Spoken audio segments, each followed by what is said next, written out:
আলে আলেম সমাজে কারণ কি ভাই মহরম সাল্লামের সময় এত ভিড় ছিল না, ছিল অর্থাৎ এত ভিড় থাকলে পরে একটা ফটো আসতো, এত ভিড় ছিল না তখন ঢাকা শহরে গুলিস্তান ছিল না ভাই, ছিল কি না ওইটাই মানে কমলাপুর ব্রিজ ছিল না ভাই, মানে এরকম যে হবে এটা তো ভিডিও করতে নাকি সালাম আমার দেখি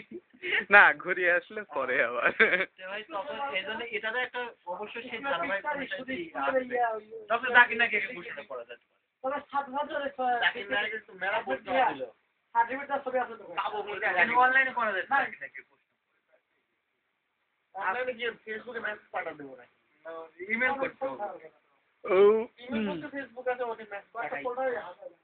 হাজার হাজার মেসেজ যায় কাটতে কি প্রশ্ন করবেন সেটি আগে লাগে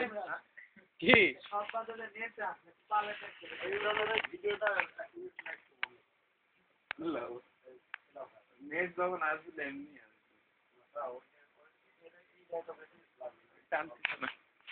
হ্যাঁ কাটি দিছি আবার করি সার্ভার ইজ নট ফাউন্ড প্রথম প্রশ্ন সেটা হলো মনে করো যে এখন তো মনে করো যে যোগাযোগ মাধ্যম অনেক উন্নত হয়েছে সারা বিশ্ব মনে করো যে একটা বিজ্ঞানের কারণে সভ্যতার কারণে এখন সবাই হয়েছে শিক্ষিত হয়েছে মানে পৃথিবীর কোন জায়গায় কোন প্রান্তে কি হচ্ছে খবর মনে করো পৌঁছে যায় কিন্তু আজ থেকে মনে করো যে আমাদের ইসলাম তো শুরু হয়েছিল 1400 বছর আগে 1400 বছর 1200 বছর আগে চিন্তা করো তুমি 1200 বছর অঞ্চলে তারা মনে করি একবারে দুর্গম অঞ্চলে বসবাস করছে